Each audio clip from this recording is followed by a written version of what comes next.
Capítulo 28.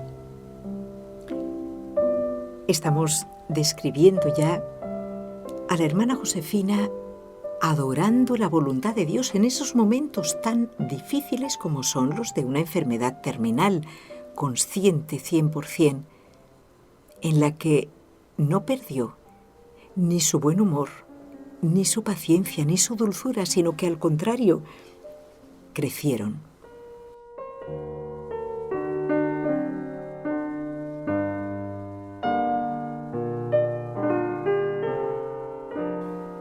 Una preciosa anécdota certifica esta fortaleza sobrenatural que irradiaba la hermana Josefina en aquellos últimos retiros que tuvieron lugar en la Casa Santa María de Madrid, donde ella atendía a la gente, olvidándose totalmente de su estado de salud, que estaba ya en la recta final. Edificante, muy edificante es la siguiente narración. Y además no le falta un poquito de humor. Nos cuenta un joven sacerdote. Creo que fue a finales del año 1998 o comienzos del 99, un día de retiro de perseverancia en la Casa de Santa María de Madrid. Yo me encontraba en recepción esperando algo y la hermana Josefina, sin que nadie se lo esperase, puesto que ya todos conocían el estado terminal de su salud, pues bajó a saludar a las personas que estaban llegando para el retiro. Como es costumbre, la hermana saludaba a todas las señoras con un beso en la mejilla. Pues bien, después de estar un tiempo considerable saludando, lo cual ya es un acto de virtud si tenemos en cuenta lo avanzado de su enfermedad, ocurrió algo que a mí me hizo conmover las entrañas doblemente. Digo doblemente porque primero de rabia e indignación y luego de asombro. Resulta que llegó una de tantas señoras, la cual me resultaba familiar, pues solía ir con frecuencia a los retiros. Y atención, al acercarse la hermana Josefina para abrazarla como siempre y saludarla, la otra señora, poniendo una cara de asco mal disimulada, se apartó diciéndole: «No me toques», y esquivando a la hermana Josefina se metió en la capilla. Claro, la vio demacrada y le dio repulsión. Yo me quedé hirviendo de indignación. Si hubiese sido yo, como mínimo hubiese mordido a esa descomedida, pero claro, la hermana Josefina, sin mudar la sonrisa de su rostro y como si nada hubiera pasado, siguió saludando a las señoras que seguían llegando. Continuemos espigando los testimonios sobre nuestra encantadora enferma terminal. Sigue su médico de cabecera. Su capacidad de trabajo no solamente no se vio mermada por la enfermedad, sino que aumentó, ya que, como ella decía en tono de broma, al no tener ya que comer, disponía de más tiempo para el trabajo y la oración. Incluso aseguraba que la inanición la tenía con la cabeza mucho más despejada que en otros tiempos. El caso es que no dejó de tratar ningún asunto hasta 15 días antes de su muerte, cuando ya el grado de deterioro corporal lo hacía casi imposible. De especial trascendencia y significado fue la campaña de captación de alimentos para los comedores de Cuzco, que ella misma dirigió desde su cama 3 semanas antes de morir. Nunca una reunión de trabajo se dejó de realizar a causa de su estado de salud. Y sigue comentando la hermana Patricia. Contestaba por sí misma, por sí sola, toda la correspondencia personal que le llegaba.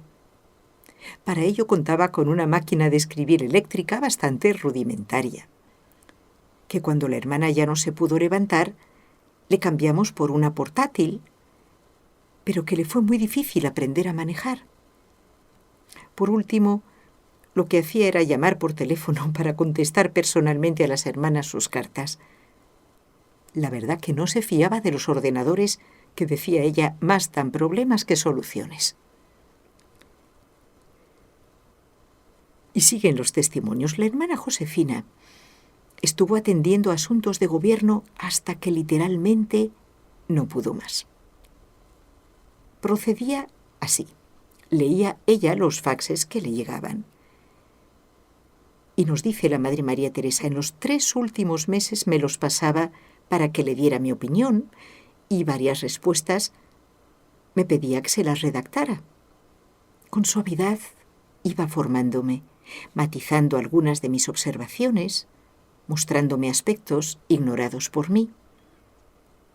Y un buen día me dijo con toda sencillez, ahora sí que ya no puedo. Encárgate tú. Y no manifestó ningún pesar ni agobio por ello.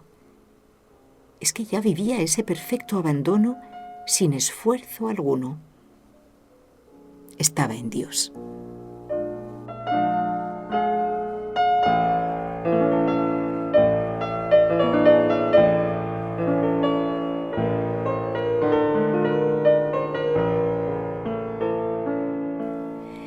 En esta última época de su vida aquí en la tierra, al hablar, muchas veces distinguía y decía desde aquí o ahora como un plano donde ella se encontraba y allá con que señalaba nuestro plano, el de los que estábamos sanos, podemos decir.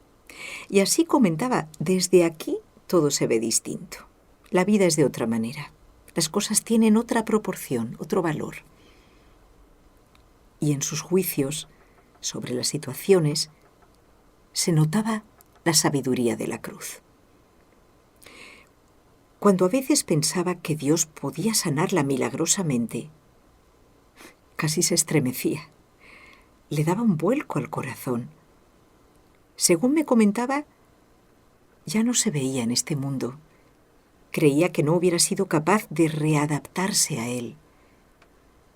Su alma estaba ya en la eternidad. También me dijo que ella consideraba su enfermedad como una gran bendición para la asociación. ¿Por qué? Pues porque era un motivo de unión para todas las hermanas. Es verdad, y nos ha acercado mucho a todos. Son palabras casi textuales de ella. Esta enfermedad era muy importante para mí. Se basaba en que desde que se descubrió el cáncer había experimentado un cambio importante en sí misma. Veía que la enfermedad le quitó, y es cierto, lo hemos comprobado, el coraje, la impaciencia, la irritabilidad, el mal genio, y que se notaba más comprensiva con los defectos de los demás. También me dijo, uno quiere y tiene el afán de que todo se haga a su hora, por un camino recto, y no cae en la cuenta de que está faltando a la caridad, que es mucho más importante. Unido a esta idea, me repitió varias veces, no podemos juzgar a las personas. ¿Qué sabemos?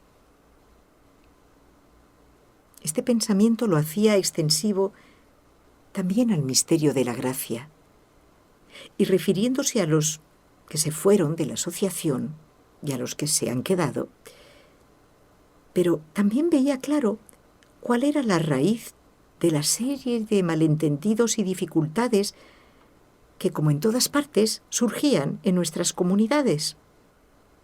Y lo resumió en estas pocas palabras. El único problema es el amor propio.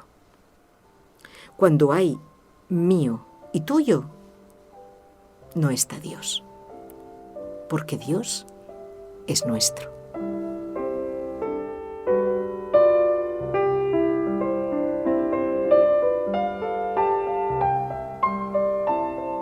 La hermana Josefina sufrió mucho durante los 102 días que permaneció en cama de forma permanente a la espera de su muerte, nos dice su doctor de cabecera.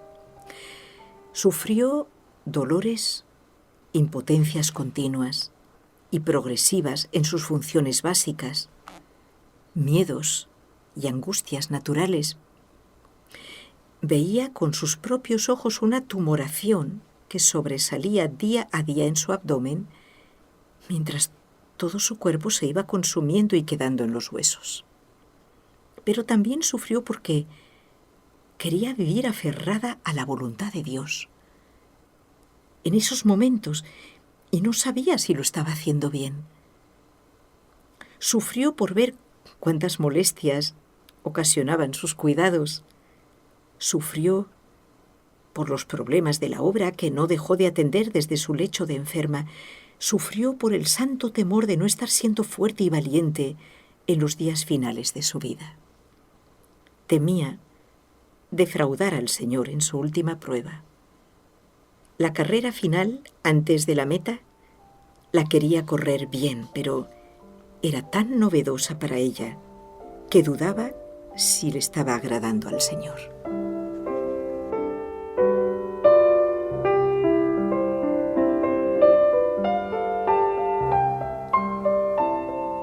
Toda la vida del hombre sobre la tierra, decía la hermana Josefina, es para que acepte su impotencia. Así mi vida, todos estos años para darme cuenta y aceptar que no puedo nada, que soy impotente, lo acepto, y ahora me muero. Con esta frase resumió la hermana Josefina la etapa crucial de su vida, que fue la muerte. Ese pasar de un vivir humano a un vivir divino, en frase del padre Molina, ese abrir los ojos del alma y encontrarse con Dios para siempre. En este capítulo estamos siguiendo, y a partir de ahora cronológicamente, los últimos pasos de nuestra hermana Josefina en dirección hacia la casa del Padre. Una vez más, la Madre María Teresa, junto al doctor de cabecera, es la voz evocadora de esta etapa final. Dejemos que continúen guiándonos.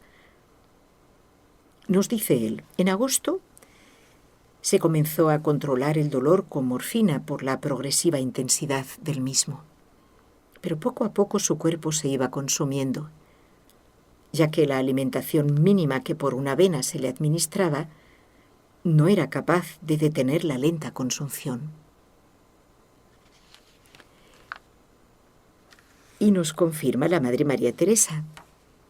Por las noches, a causa de las dosis de morfina, padecía como alucinaciones visuales, inquietud, confusión mental.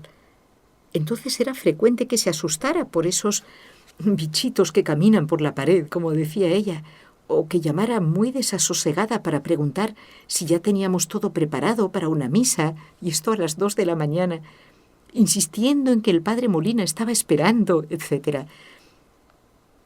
Al día siguiente nos preguntaba, a ver, ¿qué numerito monté ayer por la noche? Nosotras le contábamos lo ocurrido con un dejo de timidez y tristeza, pero ella se reía mucho y aportaba elementos graciosos para disfrazar la situación y todas acabábamos riendo. Ella no quiso que durmiéramos en su habitación para acompañarla porque estaba convencida de que así no descansaríamos bien. Gracias a Dios la realidad resultó diferente. La hermana Patricia, la hermana Esperanza y yo pasábamos la noche en estado de alerta y ante cualquier ruidito saltábamos las tres y nos encontrábamos ante la puerta de la hermana. Entonces decidimos poner un sistema de timbre, que no resultó, de teléfono y una campanilla. Recuerdo que una noche oí un sonido muy raro. Me levanté y fui a ver. Al entrar en la habitación, me encontré a la pobre hermana con los ojos muy abiertos y rostro de pánico. Tenía la luz del flexo encendida y el flexo apoyado sobre su pecho, abrazado por sus manos. Yo no sé cómo no se quemó. Intentaba llamarnos y no acertó. En lugar de encontrar la campanilla, la lanzó por el aire y ese fue el ruido que oí. La pobre estaba aturdida y en ese momento no podía coordinar sus ideas a causa de la medicación. Sin embargo, al día siguiente recordó que había querido llamar, pero no pudo.